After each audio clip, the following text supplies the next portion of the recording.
Begitu dimakan oleh beliau, qadarullah hilang sebagian ingatannya. Hilang sebagian ingatannya. Bingung, loh kok saya lupa ya dengan yang tadi?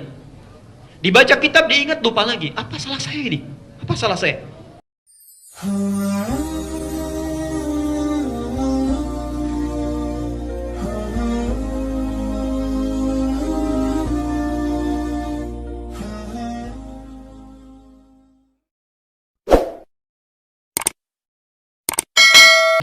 Untuk sedikit saja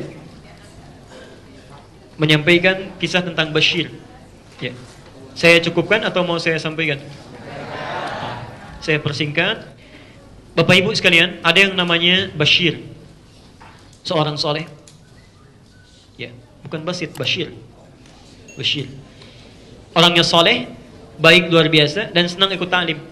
Ya, senang ikut ta'lim.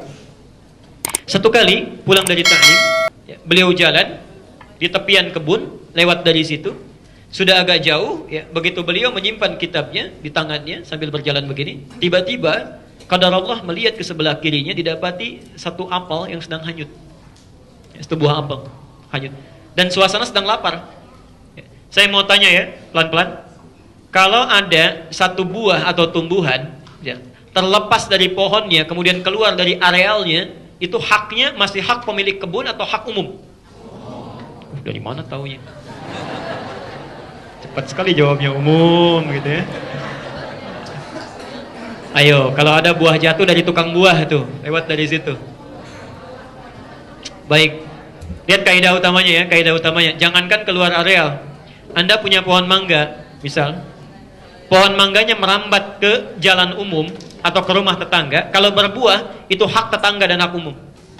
Jadi jangan marah kalau mangganya diambil tetangga, karena itu bukan hak Anda. Ya, hak orang yang kedapatan buahnya ke sana. Jadi kalau ke jalan diambil sama orang jalan, gak apa-apa. Cara hukum fikih, ya, secara hukum fikih. Ya. Atau ke rumah tetangga, tapi ini hanya berlaku bagi tumbuhan saja, jangan dikiaskan. Oh berarti kalau hewan juga begitu Ustaz ya? Ada ayam tetangga main ke rumah kita, potong aja misalnya, itu gak bisa. Ya. Itu cuma untuk buah. Baik. Awas, hati-hati jangan salah menyimpulkan. Salah menyimpulkan. Pelan-pelan. Ini Bashir karena tahu hukum orang fikih, diambil oleh beliau, dimakan. Masya Allah. Begitu dimakan, lihat bagaimana cara Allah ingin mempertemukan seorang soleh dengan orang yang solehah lagi dan memberikan banyak kebaikan. Begitu dimakan oleh beliau, qadarullah hilang sebagian ingatannya. Hilang sebagian ingatannya. Bingung, loh kok saya lupa ya dengan yang tadi? Dibaca kitab diingat lupa lagi. Apa salah saya ini? Apa salah saya? Ya. Ingat nasihat Imam Waqi yang pernah disampaikan, ya, Masya Allah. Ya. Maaf, ingat kaidah bukan nasihat Imam Waqi. Ingat kaidah bahwa sebagian dari ilmu itu adalah pemberian dari Allah, cahaya. Ya. Imam Waqi pernah memberikan nasihat pada Imam Asy-Syafi'i ketika mengadu, ya, jauh setelah masa setelah ini, 150 tahun setelah kejadian ini, lebih bahkan. Ya. Kata Imam Waqi, al-ilmu nurun wa nurullahi la yunzalu ilal asi. Ilmu itu cahaya dan cahaya Allah tidak akan diberikan pada orang yang bermaksiat. Bashir menduga saya telah salah makan apel orang tanpa bertanya dulu dan meminta izin pada pemiliknya. Padahal secara fikih benar. Maka diikuti aliran apel ini, aliran sungainya diikuti sampai di satu kebun, ditemukanlah pemiliknya, rahmatullah. Qadarullah pemilik kebunnya ada di situ. Maka orang ini tiba-tiba langsung minta maaf, ya. Ya Sidi, ya Tuhan mohon maaf. Ini saya makan apel Anda tanpa izin Anda. Makan apel Anda tanpa izin Anda. Saya minta maaf. Dan orang pemilik kebun pun ini orang soleh, Masya Allah. Orangnya soleh, tahu hukum, dan tahu kaidah dari Nabi. Kaidah Nabi, jika ada seorang laki-laki yang kau ridhai akhlak dan agamanya, maka segera nikahkan dengan putrimu. Masya Allah. Kata orang ini, tidak begitu mudah memaafkan orang yang salah. Ada syaratnya. Ada syaratnya, Masya Allah. Mahi, apa itu? Katanya, saya penuhi saat ini juga, Masya Allah. Kata yang punya kebun, Anda mesti nikahi dengan Anda mesti nikahi putri saya. Saya maafkan Anda, syaratnya menikah dengan putri saya. Sebentar Bu ya. Kalau Bapak dalam situasi demikian, makan apel, Masya Allah, cari-cari, ketemu dengan pemilik kebun. Pak, saya minta maaf, nggak mudah, nikahi dulu anak saya. Bagaimana responnya? Anggap ibu nggak ikut dulu lah, gitu ya. Tidak mudah ya? Baik. Orang ini bingung, karena tidak siap, tidak tahu kok mesti sedemikian syaratnya. Tapi perhatikan, ketika hukum manusia dipertemukan dengan hukum Allah, Orang ini menyimpulkan, Bashir menyimpulkan, tidak apa-apa saya ikuti dalam dunia kemanusiaan, yang penting Allah ridha dengan saya. Daripada saya menghindar, Allah tidak memberikan ridhanya. Ini prinsip seorang muslim. Jika Anda dihadapkan pada keinginan dunia dan ridha Allah, maka carilah apa yang Allah ridhai, maka Allah akan berikan seluruh hal yang Anda inginkan. Jelas sampai sini? Misal, Anda kerja, pendapatan cuma 1 juta, tapi Masya Allah salatnya enak, baca Qurannya mah nikmat gitu ya, antara kerja dengan ibadah itu. Yang kedua ada pilihan 10 juta ya Allah, salatnya susah, mau Jumat sip-sipan, baca Quran juga dilarang, dilihatin terus. Pilih mana? 1 juta berkah, 10 juta tidak berkah. Tidak ada pilihan ketiga. Nah, kalau Anda dihadapkan pada yang seperti itu, tidak mudah milihnya, nggak mudah. Ya, biasa duduk, jabatan bagus, tapi hartanya nggak jelas. Banyak hal-hal kong kali kong yang tidak jelas. Ah sudah, pilih yang lebih baik. Nanti Allah berikan kebaikan di situ. Maka Bashir memutuskan, saya pilih ketentuan yang Allah telah tetapkan. Baik, saya siap menikahi. Pikir-pikir dulu kata orang tua ini. Pikir-pikir dulu, karena anak saya itu harus Anda siap. Matanya buta, telinganya tuli, dan bisu. Mata nggak bisa lihat, telinga nggak bisa dengar, mulut nggak bisa bicara. Masih berani nggak Pak? Ya. Nah orang ini karena sudah mantap dalam jiwanya, ingin ridha Allah, dia katakan, ya saya siap menikahinya. Kapan? Kata orang tua ini nggak mau menunggu kesempatan yang lama. Kata pemilik kebun ini, malam ini juga saya nikahkan Anda dengan anak saya. Maka tibalah pada malam itu dinikahkan akadnya. Biasanya kalau di Arab malam dinikahkan. Ya. Selesai itu silahkan tengok katanya calon istrimu. Tengok istrimu.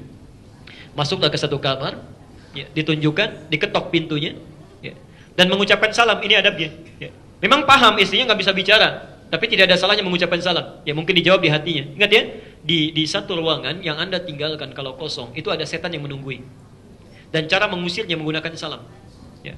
Cara mengusirnya menggunakan salam. Jadi setannya namanya Dasim. Dasim. Perempuannya Dasimah, ya. Ada muslim, muslimah, mukmin, mukminah. Baik. Jadi ketika Anda mengucapkan salam Assalamualaikum, itu setan akan berkata, tidak ada tempat bagi kita untuk bernaung di sini. Tapi kalau Anda tidak mengucapkan Assalamualaikum, dia akan berkata, kita punya tempat bernaung di sini. Hati-hati. Ya, sekarang kan rumah sedang ditinggalkan, kamar ditinggalkan. Biasakan. Masuk rumah, Assalamualaikum. Walaupun nggak ada orang yang nggak ada masalah. Ya. Tidak dijawab, Alhamdulillah. Dijawab pun syukur. Ya. Assalamualaikum, Waalaikumsalam. Nggak apa-apa. Ya, Masya Allah. Baik. Nah ini dia masuk, diketok pintu, dia ucapkan Assalamualaikum. Allah, tiba-tiba dari dalam ada jawaban, Waalaikumsalam warahmatullahi wabarakatuh. Perempuan bisu bisa jawab. Bashir mengira salah kamar, balik lagi ke mertuanya. Baik ya. Oh, kok di dalam ada yang jawab katanya. Bukan itu mungkin kamarnya. Ya. Kata bapaknya, itu kamarnya, masuk aja sana katanya. Tidak akan tertukar, masuk saja. Ya, Masya Allah. Semakin penasaran, begitu dibuka pintunya, ketika masuk, perhatikan ada gerakan dari istrinya. Tuh suamiku duduk di sini. Silakan. Duduk di sini. Ah, bisa bicara katanya. Baik.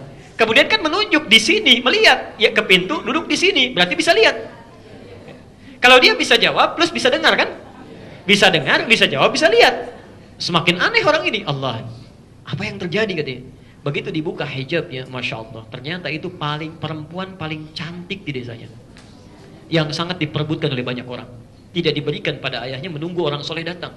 Seorang yang soleha dipertemukan dengan orang soleh, dibawa, diarahkan, ya, dan dibuat skenario yang luar biasa untuk memberikan kenikmatan yang sangat besar. Ridha Allah dipilih, diberikan kenikmatan. Bertanya Bashir, ayahmu berkata kamu itu buta, tuli dan bisu. Saya khawatir keliru katanya. Ya. Kata perempuan ini, ayahku benar, dia tidak berdusta. Saya memang buta karena dirawat oleh ayah untuk tidak pernah melihat hal-hal yang tidak dibenarkan oleh Allah. Maka pandangan saya buta pada segala yang diharamkan oleh Allah. Tidak pernah melihat aurat yang terbuka, macam-macam. Masya Allah, dijaga oleh bapaknya. Ini orang tua luar biasa, Bu. Sampai dewasanya dijaga supaya memandang yang baik-baik. Saya memang tuli karena memang dijaga oleh orang tua, jangan pernah mendengar sesuatu yang diharamkan. Dan saya bisu karena dijaga untuk tidak pernah mengucapkan hal yang tidak diridhai oleh Allah dan Rasulnya. Dijaga.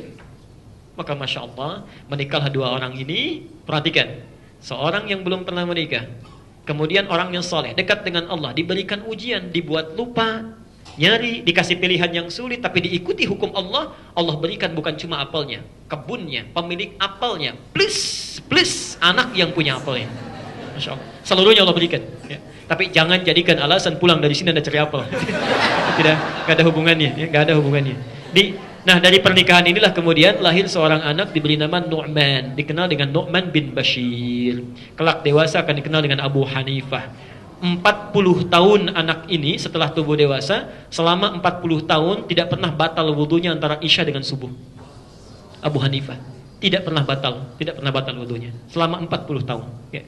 Karena itu semoga Allah sekiranya memberikan kenikmatan dan kebaikan kepada kita semuanya. Dan kalau bukan kita, mungkin anak-anaknya atau cucunya yang memunculkan orang-orang soleh baru di masa yang akan datang.